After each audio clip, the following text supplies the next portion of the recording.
Boom, watch fam.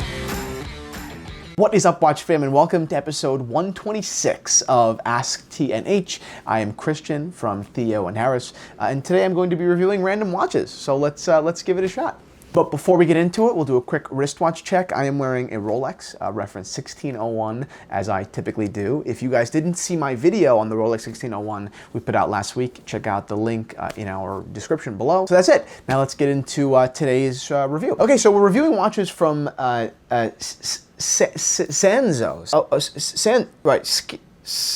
Number one, I would never make something that was hard to pronounce.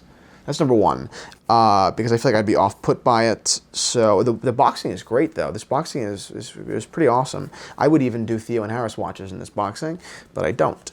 I don't like the name. I just don't understand it. Maybe it's just Szanto with a silent Z. Let's get into the watch. So the first one I'm handling is a 6300 series, and first impressions, quite nice. The leather band, the leather strap here is quite soft.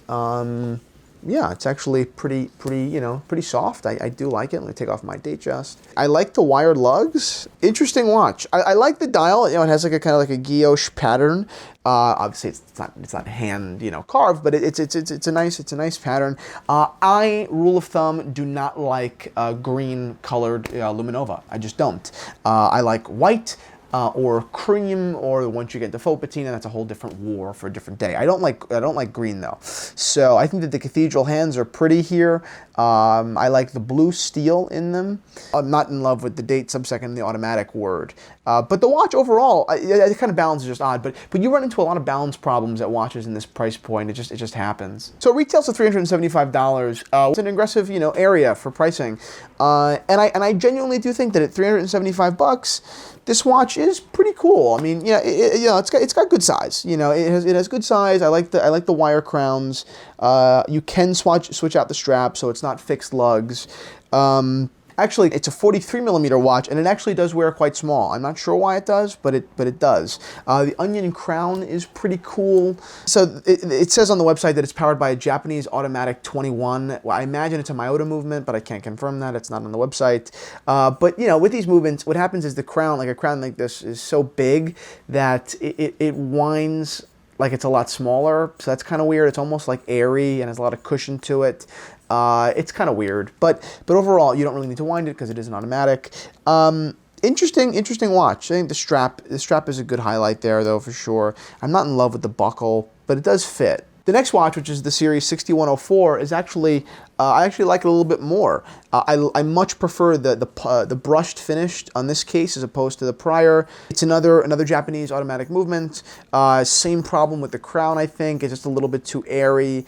This is an interesting watch. Well, first of all, to go back to the straps, I think it's a nice strap. It's got to be 45 millimeters. I like the buckle more on this one. I think that it fits the watch a little bit better. It's definitely 100% too big for me.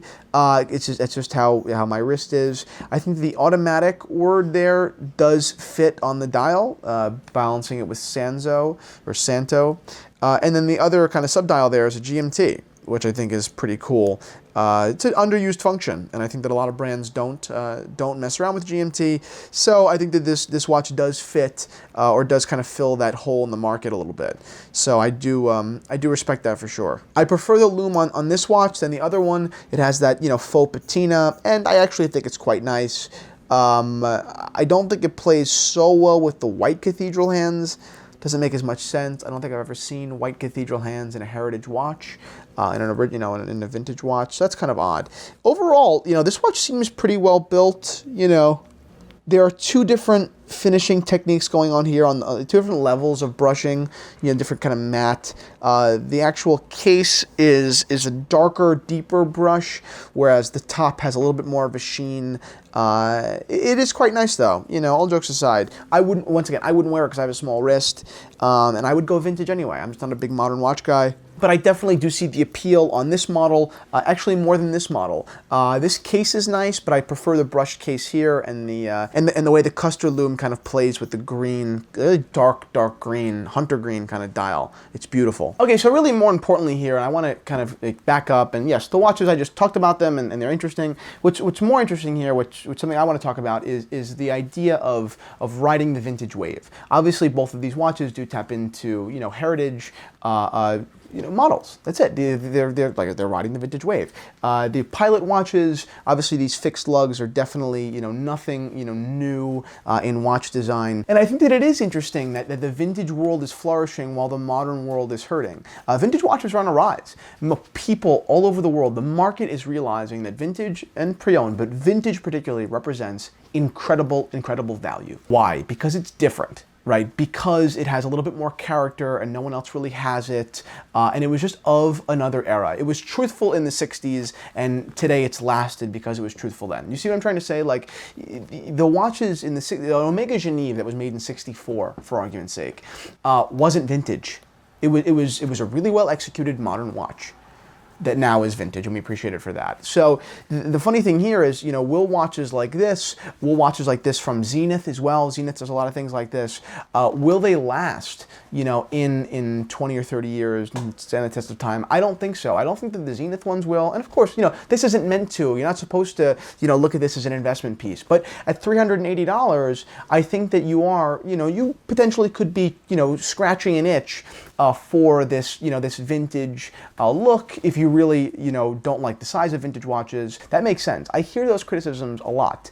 A watch like this, if this was a true vintage watch, this would cost a lot of money. You know, it truthfully would. You're talking about, you know, it's probably 20 grand, you know, because it's an original Pilot's watch, you know, with a rare hunter green dial at 44 millimeters.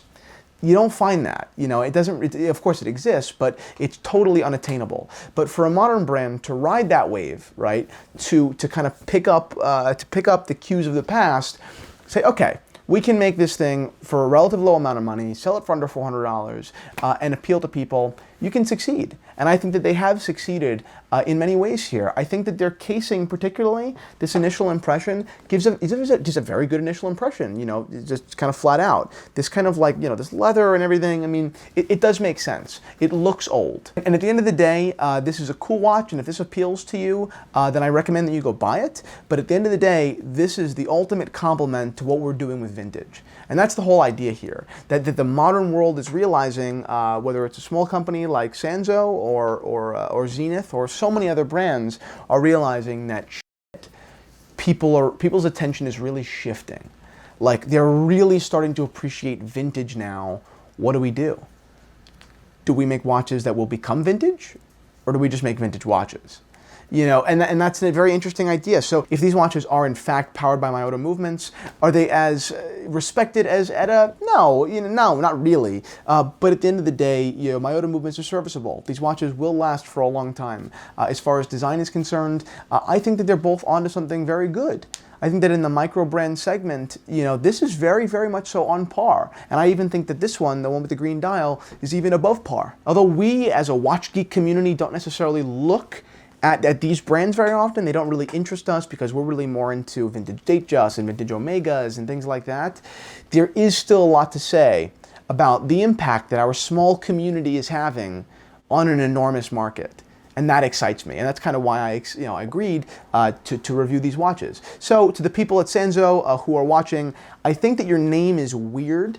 I think that, just my raw opinion, that it would be a little bit better if it wasn't called Szanto. But your casing is great. Your leather bands are great. I think that your case design, from the wired lugs to the brushed finish, is very good. I mean, you're not just, you know, buying a real boring stock case, let's put it that way. The dials from the hunter green to the guilloche, fantastic. So neither watch to me is perfect, but both of them have quite a few elements that are very respectable. And for that, I do say good job. And that's it, guys. Thank you for watching episode 126 of Ask TNH, and check out the watches in the watch shop at theoharris.com.